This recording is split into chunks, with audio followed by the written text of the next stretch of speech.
I am RIYA. We are continuing with the course BPSC 143, that is State Politics in India.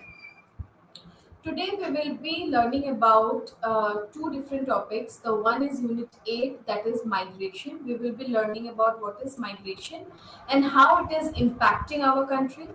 Secondly, we will be learning about Unit 9, that is state party system, how the political parties in the state are performing, and what is the system behind it. We will be learning about these two topics.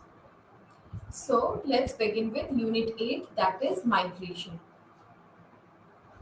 To introduce what migration is, we have to know why the migration is happening and why people move from one place to another. There must be some reasons for which people are moving from here and there, and we often considered it as migration. So, for three reasons, people move from one place to another. The first is in search of jobs, employment opportunities. People move from one place to another. The second reason is doing any business, and thirdly, it is education, for which people move from one place or one city to another or one country to another. So we have always should remember that movements of people are important part of their economic activities. So economic activities are one of the major thing which is responsible for migration of people. Also, migration affects the social relations and politics. So what do you mean by migration?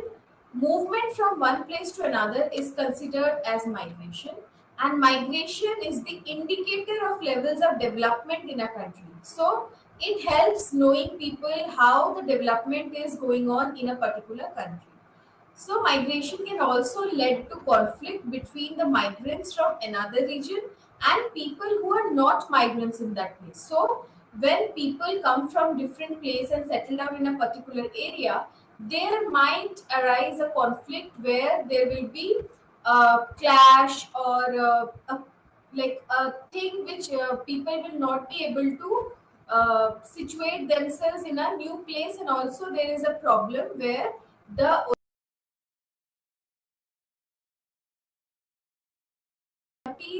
and difficult to co up with the people who came from another place. So there's always a conflict kind of situation between the migrants and who are not the migrants. So it also becomes a center of political contestation, especially during elections. So it is nothing like migration is happening and it is not impacting the politics of India, but it is, and it becomes a center of political contestations and mainly during the elections. Now, let's talk about what we mean by migration. So, migration means movement of people from one geographical location to other for the permanent or partially permanent settlement. So, it is not like that if you migrate somewhere, you are going to settle down permanently in that place. You can partially settle down there, and then after sometimes you can move from there. So, movement of people from the geographical location, from one geographical location to another, and it is maybe permanent in nature or partially permanent. So we have always should know that migration can both be internal and external. So let's talk about internal migration. Internal migration refers to movement from one state to another within a country. So when people move from one state to another state within the boundaries of a country, it is known as internal movement and internal migration. Internal migration can further be divided into two parts, that is interstate and intrastate. So let's talk about interstate migration. Interstate migration take place from one state to the other. So if we are changing from like if we are going from Bihar to Mumbai, that is called interstate migration. Whereas intrastate is movement from one place to the other within the state. So suppose we are talking about Uttar Pradesh and we are moving from Kanpur to Lucknow. So within the boundaries of Uttar Pradesh or UP, We are moving from one city to another, that is called intrastate. So there is a difference. Like interstate can happen from Bihar to Mumbai, different two different states, and intrastate is within a particular state. You are moving from one place to the another. Now let's talk about the external migration. External migration refers to let's talk about the difference between migrants and refugees. Let's talk about migrants first. Might find under international law. So, if we want to know who are migrants and if there is any internationally recognition to migrants, so we can say that they are not clearly defined. Who migrants are is not clearly defined under the international law. Traditional concept of migration envisaged by UNHCR, that is a part of United Nations, it is a movement out of choice. So it is very important to understand that migration is a movement out of choice for reasons like marriage, livelihood, or reuniting with family abroad. So in migration, you are doing it out of your choice with your own freedom. You are taking the decision to move from one place to the another. So migrants, why migration is happened because growing employment opportunities in urban areas have caused large scale inter and intrastate migration. So the one of the major reason behind migration is the growing employment opportunities in the urban areas caused the large scale inter and intrastate migration. And also, migration from rural and semi urban to urban areas are a predominant form of migration. So, migration basically and majorly happens from rural towards urban. Why? Because of employment opportunities, because of marriage, livelihood, and reuniting with the family. So, these are the reasons why migration is different from refugees. Now, we will be talking about refugee, how it is different from migration. So, refugees are people who settle in some other country out of fear of persecution in their native place. So, on the one hand, migration is a movement out of choice. On the other, refugee are the people who move from one place to the another or one country to the another out of fear of persecution in their native place. So, refugees move from conflict ridden areas to safer zones where they can rehabilitate themselves. So, refugees are the people who faces some conflict in their own area and they wanted to relocate to a safer zone so that they can rehabilitate from that conflict. Okay.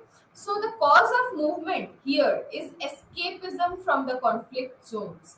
So, whereas migrants wanted to move out for marriage, for growing economic opportunities, here the refugees move because they wanted to escape a conflict ridden area or conflict. So, refugees are recognized and protected by international law, which migrants do not. So, migrants are not clearly defined, whereas refugees are clearly defined. Migrants are moving from one place to another out of their choice, whereas refugees are moving out of fear. Okay, so there is a difference between migrants and the refugees. Now, according to Edwards, Purgey, and Lee, the reasons for migration can be divided into two kinds of factors. One is the push factor and the pull factors. We will be learning about the push and pull factors in this slide. So, pull factors are the factors that attract migration to the destination. So, when a destination is attracting migration, it is known as pull factors. Whereas push factors are the factors that cause migration of people from the place of origin of migration to the destination of migration. So, pull factors include better employment opportunities, higher income, education, healthcare, social environment that is more inclusive. And the push factors, why people are pushed for migration, the factors includes lack of employment, education, lack of health services, and adequate means of livelihood. So because of these problems that people face in their native place, there is a push factor for them to migrate. Cities like Delhi, Mumbai, Gurugram, and Bangalore attracts larger proportions of migration. in India, social variable like caste, gender, region, religion, or displacement due to natural disasters, ethnic violence, etc., serve as push factors for migration from a place. So these problems that India faced on day-to-day life, these are the problems for which there is a push for that people need to migrate, whereas there are some pull factors also for which people used to migrate. So there is a difference between the pull factors and the push factors why people migrate. So during COVID-19 lockdown, reverse migration took place in India. What we meant by reverse migration, when people are moving back to their native place. So thousands of migrant workers were forced to migrate to their native places during the COVID-19 pandemic lockdown. And this was something which was very impactful for our society. Now, let's talk about globalization and migration. So, opportunities created by globalization in India in work as a push factor to boost migration. So, the globalization, the coming up of the liberalization, privatization, and globalization served as a push factor for migration. So, the reforms were introduced to overcome the balance of payment crisis which India faced in the year 1991. So globalization opened the economy for foreign direct investments (FDIs) and relaxed control of state regulations for getting licenses to run businesses. So it consequently created, the globalization consequently created more opportunities for employment and encouraged migration of skilled middle classes from all over the country and of laborers from backward regions to some other cities which became centers of new opportunities.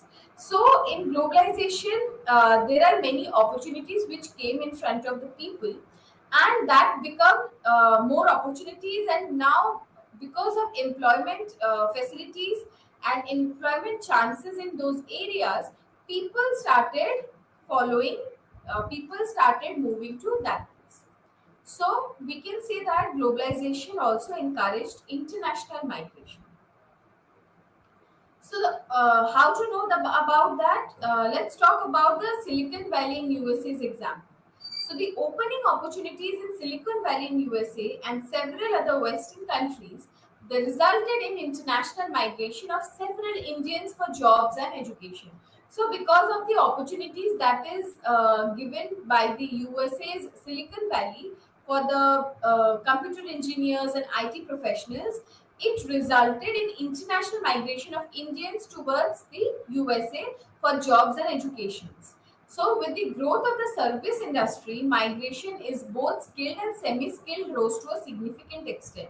So, there was a requirement, high requirement of skilled professionals, propelled migration to IT hubs like Bangalore, New Delhi, Hyderabad, Noida, Gurugram, which raised the demand for housing facilities. So, because people are migrating in a huge number, there were needs for housing facilities as well.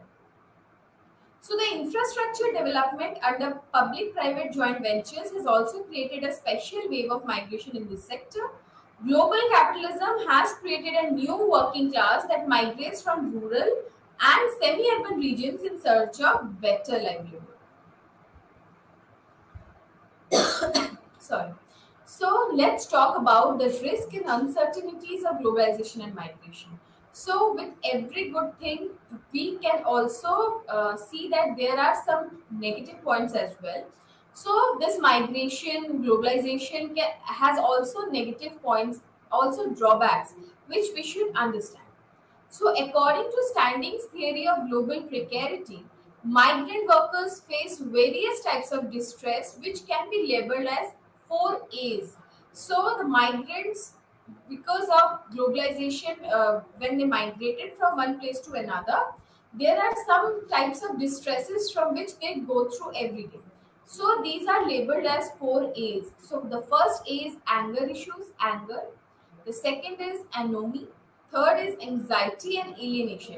So these are the four things from which a migrant go through from day one, because in a new place it is very difficult for them to stay there, situate themselves there, and adapt the area, adapt the environment. So in this process, they feel anxiety issues. There is also a time when they feel alienated, when they feel that there is no one for them and they are all alone. They just go to the isolation because they can't uh, survive in the environment or find very difficulty to survive in that place. So the distress and anxiety arises from labor market flexibility under global capitalism. This is also one of the major reasons.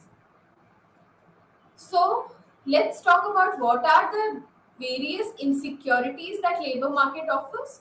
The first one is lack of income earning opportunities. So this is one of the major insecurity that these migrants or the labor market faces.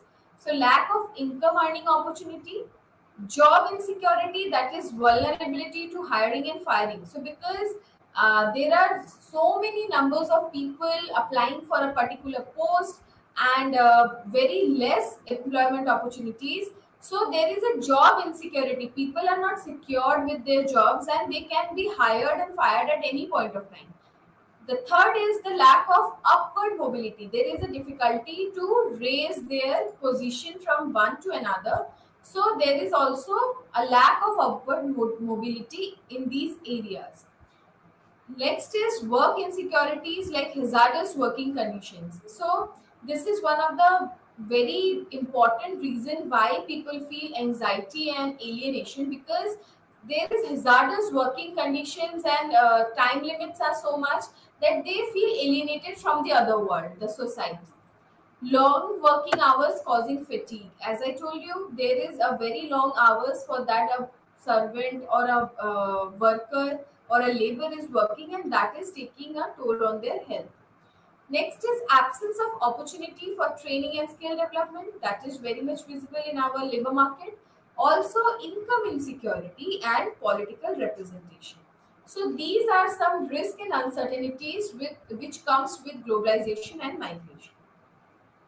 Now let's talk about patterns of internal migration in India. Why internal migration happens in India? Let's talk about seasonal migration.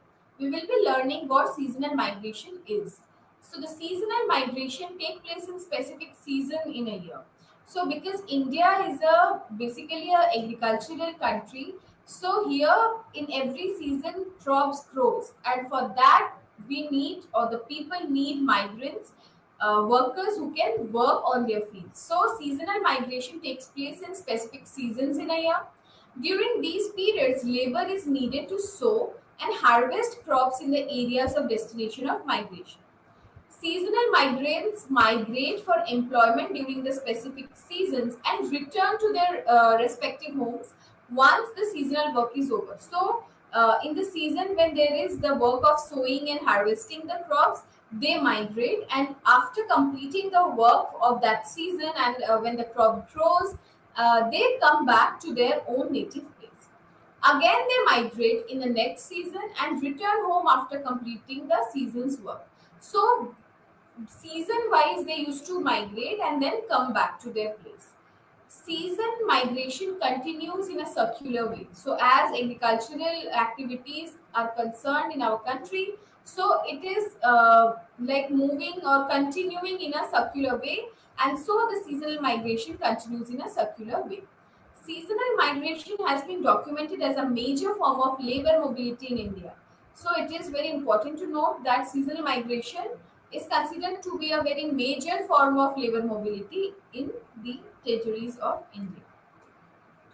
Now let's talk about state response and legal developments. The state has responded with some welfare measures for the welfare of the migrant workers. The first step was the advancement of the State Migrant Workers Act, that is 1979. The act made the registration of those establishments mandatory that hired migrants laborers. So there is also state response towards these laborers and migrants. So the labor contractors of such establishments were also required to get a license from the labor department to recruit labor for the company. There was also a legal requirement to provide the identity details of the migrant workers and clear evidence on the wage payments made to them. So the biggest benefit that the law brought to the workers was to create a uniform applicability of labor laws which provided for equivalent benefits for interstate migrants and labor in the organized sector. So, what is the benefit of these legal developments and state response is that they created a uniform applicability of labor laws across the country. Now let's talk about lockdown and migration. Migration and migrants can get affected by contingent factors. So, if we are talking about lockdown, as we already went through a very tough phase since 2020, uh, and this is 2023. So, for 2 years, we went through lockdown, how lockdown works, and what are the impacts of that pandemic, how hazardous was the disease. So, it also impacted the migration factors. Okay, so the migration and migrants can get affected by contingent factors. The pandemic caused by COVID-19 is one such factor. So the COVID-19, when it came to India, it took a very large impact. It started impacting people very badly health wise, and also the migrant workers who used to who had to move from the city to their native places. So as prevention of the spread of pandemic could possibly be done by maintaining social distancing, measures such as lockdown became inevitable. So why lockdown was imposed? Because it was a pandemic. The COVID-19 disease pandemic could be only maintained through social distancing, and it could happen when people are locked down in their home. So that is why the lockdown initiative was taken by the government of India to help uh, to not spread the disease further. So the lockdown included closing all kinds of economic units like institutions, restrictions of the movements, and social gathering in public places, confinement to boundaries of the houses. So people were stopped going out of their like for that particular period, because it could be hazardous, it could be very dangerous for them to move out and meet people, and with that the disease will spread. So the most adversely affected by such measures were migrant laborers. So people who has their home, who are living in a particular city, they were just locked down in their home. But who are adversely impacted? It was the migrant laborers. So the lockdown closed avenues of their earning. Mainly these laborers, migrant laborers, are daily wagers. So they used to work daily and they used to get payment daily, and they spend that money for that day. So for them, closing of all these avenues during lockdown become a very big problem, because they can't earn anymore now. So apart from the closure of employment avenues, many did not have places to live. So people were guided to stay inside their home, but there are many migrant laborers who don't own a place and they don't have a place to live. So for them it becomes very difficult to cope with that situation when they don't have employment and don't have a place to live. So this led to reverse migration, as I already mentioned in our previous slides, that why reverse migration happened in COVID-19, because these labor migrants, these migrant laborers had to go back to their native place during the COVID-19 pandemic. So in reverse migration, the migrants moved in the reversed direction from the places where they had initially migrated back to their native place. So people used to move towards urban areas or places with greater employment opportunities. But in case of reverse migration, people go back to the native place from where they started their migration. So for that, many migrant laborers walked on their foot or whatever means could be available for to go hundreds of kilometers back home. So it was a very difficult and tough condition for the migrant laborers to go back to their home when there were no transportation system was allowed, when they were forced to move on their foot. So with this, we completed the unit 8, that is migration. Now let's move on to unit 9, which talks about state party systems, how party system works in a state. So to introduce this unit, In representative democracies, the people elect their representatives. So, India is a representative democracy where we, the people of India, elect our representatives.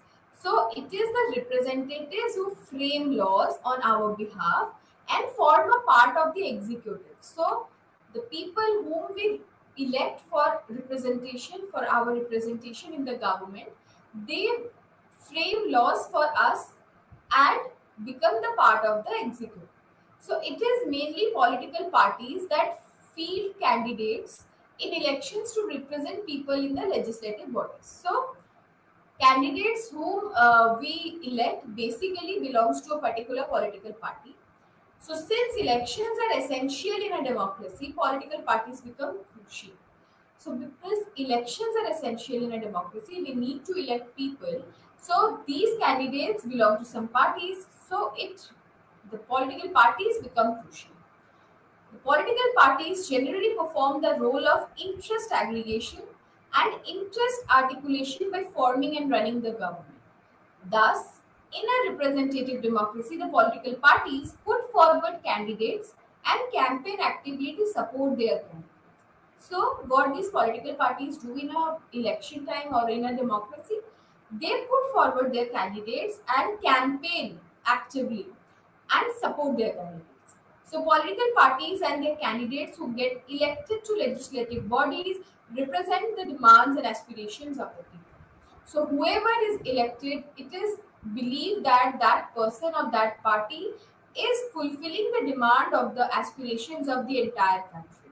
So, there are several political parties in Indian state. So, as we know, India has so many political parties, and we will be learning about these parties in this unit. Now, let's talk about the meaning of political party and party system. A political party is an organization that aims to get representation in the government through the candidates. So, if we want to define a political party, we can say that it is an organization that aims to get representation in the government through the candidates. And what is its main purpose? Its main purpose is to get power, to acquire power. So the candidates who contest elections as members of political parties or supported by them to represent people in the legislative bodies. So in a country which is democratically shaped, different political parties compete to get the support of the people. So in a country where is democracy, there will be more than one party, and there will be a competition between these parties from one election to the another. So with every time it could happen.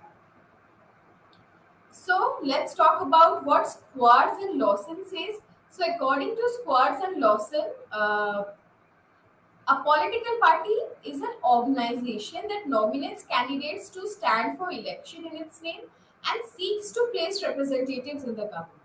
So, according to Squads and Lawson, they define political party as an organization that nominates candidates to stand for election in its name and seeks to place representatives in the government.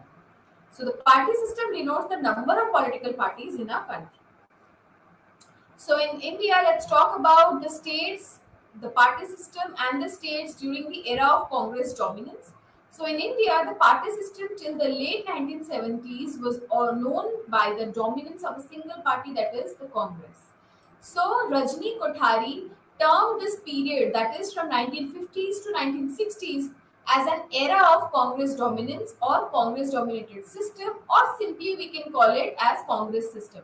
So according to Rajni Kothari, the era from 1950s to 1960s is termed as Congress system.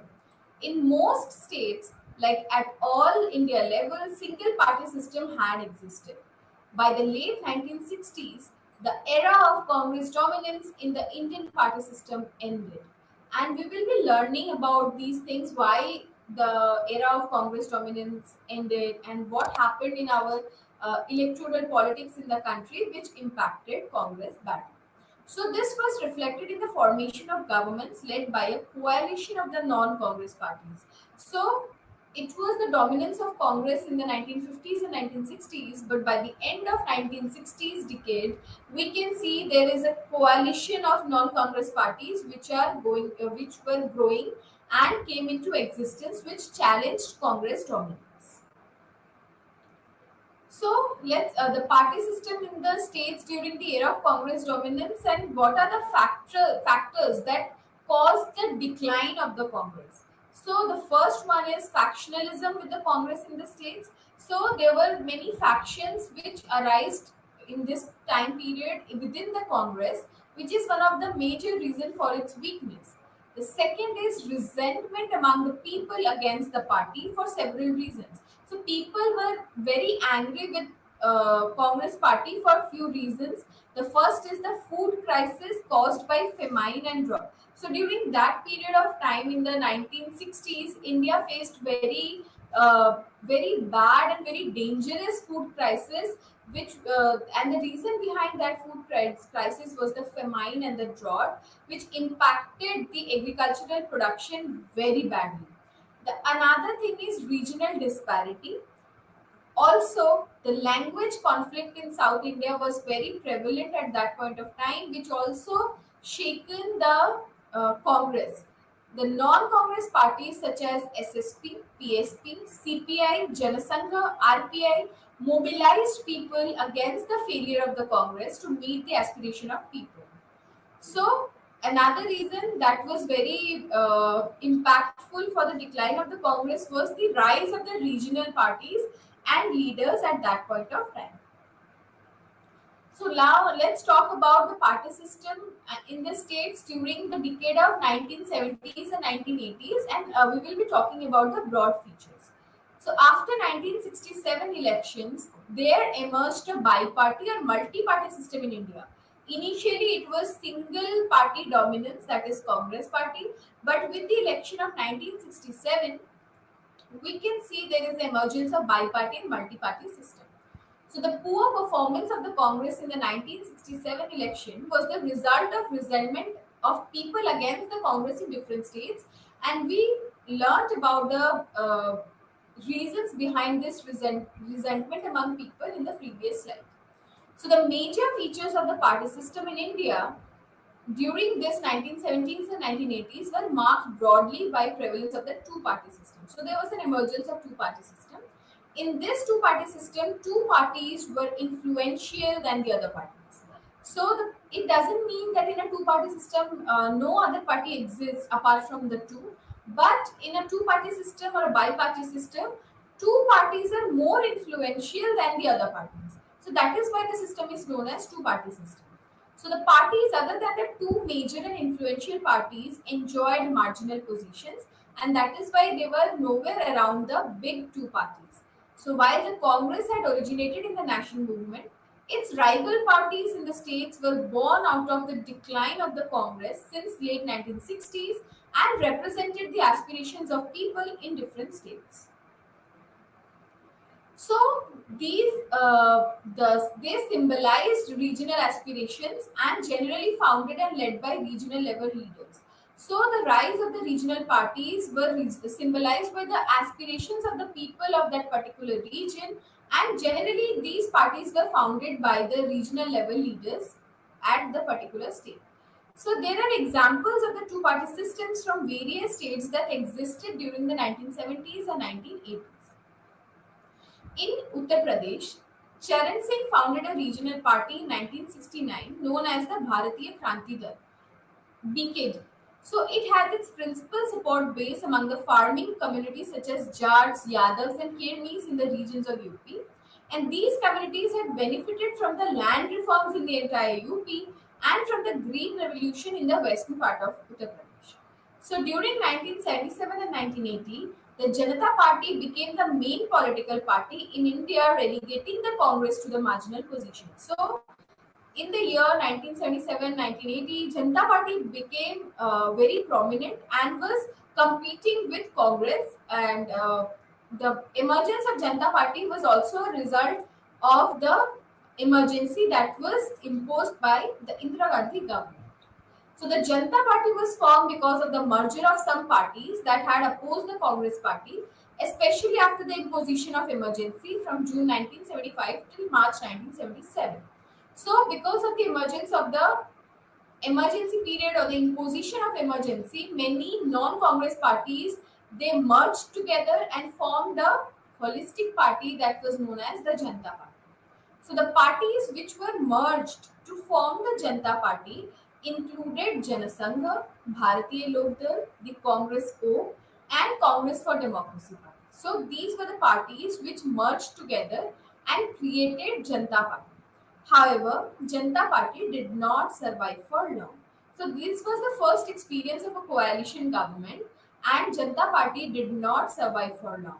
It got disintegrated due to internal dissension. So, because it was merged with so many different political ideologies and political parties which believed in different ideologies, it could not sustain itself for long. Following its disintegration, some parties that had originally merged to form the Janata Party resumed their independent activity with different names. So, the parties which merged with Janata Party initially, they're now independently working with different names. So let's talk about the party system in the state since the 1990s. So this is the period from 1990s to 2010. It has seen the existence of multi-party or two-party system in Indian states. So before this time period, we were talking about the emergence of two-party systems, but now in the 1990s and 2010s time frame, we could see the existence of multi-party political system. So this period is also linked with the introduction of economic reforms in India. So in the 1990s, the globalization came to India and there were many economic reforms took place. So according to size, as many as 12 states of the Indian Union, regional parties occupied a prominent position in the state legislatures and formed government in several states. So by this time, the impact of Congress was so less that many regional parties now, as many as 12 states, has a regional political parties dominance. So an increase or decrease in the number of political parties in a state is reflective of changes in the society as well as relationships among different political parties among the leaders of factionalism within the parties. So this was the politics in the 1990s. Also, the principal reason for the increase in the number of political parties during this time are three in number. So the first one is the social groups emerging due to the changes in the society. The second is faction leaders within the parties. And thirdly, lack of opportunities for proper position within the main parties for some leaders. So for some leaders, it became very difficult to maintain their position, and that is why they created their own regional parties in their particular state. Now let's talk about what does multi-party system in the states mean. So we will be talking about few states and took examples from those states to understand better. Uttar Pradesh, Bihar, Tamil Nadu, and several other states have multi-party systems. Multi-party system became a dominant feature of the state party system in India from the 1990 onwards. So, as we said that from 1990s, the multi-party system came into existence in Indian politics, and the process of multiplication of these political parties began in the late 1980s with the emergence of BSP, Bahujan Samaj Party. So, the process of multiplication of political parties started with the emergence of Bahujan Samaj Party in the late 1980s. So the Bahujan Samaj Party sought to address the problems of Bahujan Samaj or majority of the social groups in the society. So in the BSP's perspective, the Bahujan Samaj Party's perspective, the Bahujan Samaj, which includes people from the marginalized section of the society, that is the OBCs, Dalits, women, and religious minorities. Although the BSP has its support base among different social groups, largest group of its supporters are Dalits. It focused on social welfare programs for the marginalized groups and on recognition of cultural symbols associated with the Dalits and other marginalized communities. So apart from BSP, there have been existing or existed other parties in Uttar Pradesh. These are the BJP, the Congress, the Janata Dal, the RLD, the Samajwadi Party, and various small or caste-based parties. Over the period, the influence of different parties in Uttar Pradesh has been varying in different elections. So during this period, the influence of Congress declined while that of the BJP and other parties is increased. So from the late 1990s, Uttar Pradesh has seen the emergence of single caste or small parties. Many of them are formed by leaders of individual marginalized castes, OBCs. So, leaders of such parties bargain with the major political parties like BJP, BSP, or the SP for making alliance to contest elections or to get fair share in the government formed by the main parties. So, this was the condition in UP. Let's talk about Bihar. In Bihar, there has been existing multi-party system since the 1990s. Various parties in the state can be identified as follows. So there are many parties in Bihar, namely the RJD, the JDU, LJSP, BJP, the Congress, and some small parties such as Hindustan Awam Morcha, which was led by Jitan Ram Manjhi, then the Rashtriya Lok Samata Party, which was led by Upinder Kushwaha. So these parties existed from 1990s onwards in Bihar. An important feature of these parties such as RJD, JDU, LJSP is that they had emerged out of a split in a common party. So the Janata Dal.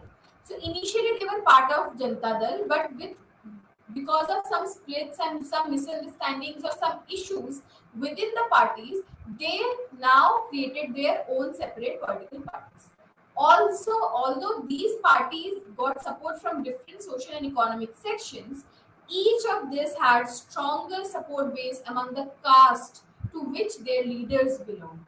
So the leaders of this particular parties, they attract the people from the similar castes. So formation of new parties, their merger or formation of alliance between them and the national parties is an important feature of multi-party system. Split, merger, and alliances of political parties are more common in the context of electoral politics and government formation. Let's talk about Tamil Nadu. It also shows patterns of multi-party system since 1990s, and some of the parties in Tamil Nadu are Dravida Munnetra Kazhagam (DMK), All India Dravida Munnetra Kazhagam (AIDMK), and Pattali Makkar Katchi, that is PMK. So these parties are largely known as Dravidian parties. So these Dravidian parties are inspired by the Dravidian ideology, which seeks to provide self-respect to the people. So this was the basis of these parties. They also seek protection to the Tamil language and Dravidian culture. So according to Narendra Subramanian, the formation of multiple parties out of the principal Dravidian parties was a result of autonomy and flexibility which was given to the cadre in these parties. Now let's talk about two-party system in the state. This was all about multi-party system. We took examples of Uttar Pradesh, Bihar and Tamil Nadu. We will be talking about two-party system and we'll be taking examples from Rajasthan and Punjab. So even though the multi-party system became a dominant feature of the state party system in India, there exists a two-party system. In some states, Rajasthan and Punjab are some examples of the states which have largely two-party system. The principal reason for prevalence of two-party system are as follows. So we'll be learning about what are the reasons behind the prevalence of two-party system. First is the absence of realization by politicians or leaders of the social group caste to form separate parties by the principal caste groups or political leaders. Secondly, nature of social and economic structures in these states. Thirdly, it is the accommodation of the interest of major groups or leaders in the main political parties. So, in Rajasthan and Punjab, there exists two-party system, and these are the principal reasons why the two-party system is existing in these states. So the first one is the realization of politicians was absent, and they couldn't form a new caste, separate parties by the principal caste group. Secondly, nature of the social and economic structure in the state also resulted in the two-party system. And the third one is the accommodation of interest of major groups or leaders in the main political parties. So it is the reason why there is two-party system in these two states. So the two-party system in Rajasthan is represented by Congress and BJP. So what are the two parties that is there? It is the Congress and the BJP. Each of these parties formed governments in Rajasthan at different points of time from the 1990s onwards. So, politically influential castes such as Jats, Rajputs, and Brahmins have been accommodated in both these parties, that is BJP and the Congress. And the other castes, such as Dalits or the most backward classes, are politically marginalized castes in the state. So they are not able to form a separate parties unlike UP. So in UP, we could see that many castes formed their own parties and they were becoming very influential by the time. But in Rajasthan, these castes like Dalits, the most backward classes, be uh, they could not form a separate parties like Uttar Pradesh, and only BJP and Congress existed. Let's talk about Punjab. In Punjab, three parties have marked their presence: the Congress, the Shiromani Akali Dal, also known as Akali Dal, and the BJP, Bharatiya Janata Party. So the Akali Dal has a strong base among the Sikh farming community, especially the Jat Sikhs. So the support base for the BJP is stronger among the urban areas than in the rural areas. So BJP is more strong in the urban areas in Punjab. So in the politics of Punjab, the Akali Dal and the BJP have been allies until September 2020. So as we know that there was a presence of three parties, mainly three parties in Punjab, that is Congress, Shiromani Akali Dal and BJP. And here we are learning that in Punjab, Akali Dal and Bharatiya Janata Party have been the allies until September 2020, because after that the Akali Dal had quit BJP-led NDA due to differences on the Farmers Acts. So we learned in these two-party system is that in Rajasthan there is only Congress and BJP which is competing with each other, and there is no other caste-based parties could ever existed in those areas. Whereas in Punjab, we could see that there are three major parties, that is Congress, Akali Dal, and BJP. Akali Dal and BJP were allies together, and their opponent was Congress. But till September 2020, they were allies. But after that, because of many differences on the Farmers Act, which stirred the nation uh, due to a particular time. So at that point of time, the Akali Dal quit Bharatiya Janata Party led NDA, a National Democratic Alliance, and separate from it. So because of that, now it exists three different parties. So in today's lecture, we have learned about migration. What is internal migration? What is external migration? Why migration is happening in our country? Why people are settling abroad, and why there is internal migration within the state and intrastate. So we learned about that. Also, we learned about how globalization is impacting migration, and because of that, how migration is becoming an important issue for people, and what is the difference between the refugees and migration. So we learned that how refugees are internationally recognized, whereas migrants are not defined by the international law. We also learned how migration is done out of choice, whereas refugees migrate from one place to another, or refugees move from one place to another out of fear and to save themselves. So there is also we learned how COVID-19 pandemic impact migration, how we could see there is a reverse migration which happened during the pandemic, and how people from the place from where they moved out for better employment opportunities and better employment, health and education system, they moved back to their native place because of the pandemic, because they were basically daily wagers who couldn't earn now because of the suspension of the economic activities, economic units due to the disease. So in this time, it happened that migration become in reverse. So with this, we end our lecture. In the next class, we will be talking about electoral politics and leadership.